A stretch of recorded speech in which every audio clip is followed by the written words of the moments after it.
നമസ്കാരം. കാറ്റുള്ളപ്പോൾ തൂറ്റുക എന്നൊരു പഴഞ്ചൊല്ലുണ്ട്. അത് അനർത്ഥമാക്കുന്ന വിധമാണ് ഗൾഫ് മേഖലയിലേക്ക് ഇന്ത്യയിൽ നിന്ന് സർവീസ് നടത്തുന്ന വിമാന കമ്പനികളുടെ നയം. എപ്പോഴാണോ പ്രവാസികൾക്ക് കൂടുതൽ ആവശ്യമുള്ളത് ആ സമയത്ത് നിരക്ക് കൂട്ടി അവരെ കൊള്ളയടിക്കുക എന്നുള്ളത് വർഷങ്ങളായി എല്ലാ വിമാന കമ്പനികളും ആവർത്തിച്ചു വരുന്ന ഒരു തന്ത്രമാണ്. പ്രത്യേകിച്ച് ഉത്സവകാലമായ ഓണക്കാലം, പെരുന്നാൾ സീസൺ അല്ലെങ്കിൽ പരീക്ഷാകാലം, അവധിക്കാലം, അപ്പോഴൊക്കെയാണ് കുടുംബസമേതം പ്രവാസികൾ ഏറ്റവും അധികം നാട്ടിലേക്ക് വരുന്നതും അവധി കഴിഞ്ഞ് തിരിച്ചു പോകുന്നതും. ഈ തക്കം നോക്കിയാണ് വിമാന കമ്പനികൾ ഇവരെ കൊള്ളയടിക്കുന്നത്. സാധാരണ നിരക്കിനേക്കാൾ വളരെ കൂടുതൽ നിരക്കാണ് ആ സമയത്ത് വിമാന കമ്പനികൾ വസൂലാക്കുന്നത്. ഇതിനെതിരെ കാലാകാലങ്ങളിൽ വലിയ പ്രതിഷേധങ്ങൾ ഉണ്ടായിട്ടുണ്ട്. നിയമസഭയിലും പാർലമെന്റിലും വരെ കേരളത്തിലെ അംഗങ്ങൾ ഈ വിഷയം ഉന്നയിക്കുകയും പരിഹാരം ആവശ്യപ്പെടുകയും ഒക്കെ ചെയ്തിട്ടുണ്ട്. പക്ഷെ ഇക്കാര്യത്തിൽ വലിയ മാറ്റമൊന്നും ഉണ്ടായിട്ടില്ല. ഇപ്പോഴും വിമാന കമ്പനികൾ പാവം പ്രവാസികളെ കൊള്ളയടിച്ചു കൊണ്ടിരിക്കുകയാണ്. നിവൃത്തികേട് കൊണ്ടാണ് പ്രവാസികൾ കൊടും വഞ്ചനയ്ക്ക് ഇരയായി യാത്ര ചെയ്യുന്നത്. സാധാരണഗതിയിൽ ഡിമാൻഡ് കൂടുമ്പോൾ വിമാന കമ്പനികൾ നിരക്ക് കുറയ്ക്കേണ്ടതാണ്. കാരണം ഫുൾ ബുക്കിംഗ് കിട്ടും ആ സമയത്ത്.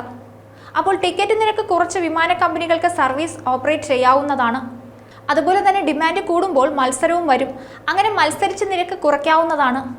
പക്ഷെ ഗൾഫ് മേഖലയിലെ വിമാന കമ്പനികൾ പ്രവാസികളോട് മത്സരിച്ച് നിരക്ക് കൂട്ടുക എന്ന നയമാണ് കാലാകാലങ്ങളായി പിന്തുടർന്നു വരുന്നത്. ഓണം, റംസാൻ, ബക്രീദ്, ക്രിസ്മസ്, പുതുവത്സര സീസണുകളിലാണ് ഏറ്റവും കൂടുതൽ പ്രവാസി മലയാളികൾ നാട്ടിലേക്ക് എത്തുന്നത്. ഇതിൽ കൂടുതലും ഗൾഫ് രാജ്യങ്ങളിൽ നിന്നായിരിക്കും. ഉത്സവ സീസൺ ലാഭം കൊയ്യാനുള്ള അവസരമായി കാണുന്നവരാണ് വിമാന കമ്പനികൾ. ഇത്തവണയും വിമാന കമ്പനികൾ പതിവ് തെറ്റിച്ചിട്ടില്ല എന്ന് പറയാം. ക്രിസ്മസ്, പുതുവത്സര സീസണിലെ ടിക്കറ്റ് നിരക്ക് 3 ഇരട്ടിയായി വർദ്ധിപ്പിച്ചിരിക്കുകയാണ്. സൗദി അറേബ്യ, UAE, ഖത്തർ സെക്ടറുകളിലാണ് നിരക്ക് വർധന കൂടുതൽ. ഗ്രൂപ്പ് ടിക്കറ്റിന്റെ മറവിൽ ട്രാവൽ ഏജൻസികൾ മുൻകൂട്ടി കൂട്ടത്തോടെ വിമാന ടിക്കറ്റുകൾ ബുക്ക് ചെയ്യുന്നതും നിരക്ക് വർധനയ്ക്ക് കാരണമായിട്ടുണ്ട്.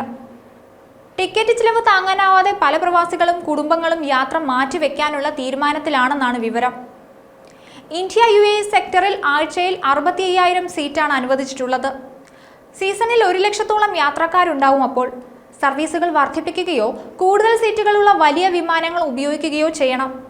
സർവീസ് അനുവദിക്കുന്നത് രാജ്യങ്ങൾ തമ്മിലുള്ള ഉഭയകക്ഷി കരാർ പ്രകാരമായതിനാൽ കേന്ദ്ര സർക്കാർ ഇടപെടണം. സീസണിൽ ചാർട്ടേഡ് ഫ്ലൈറ്റിനുള്ള സംസ്ഥാന സർക്കാരിന്റെ നീക്കത്തിന് വ്യോമയാന മന്ത്രാലയം അനുമതി നൽകിയിട്ടില്ല.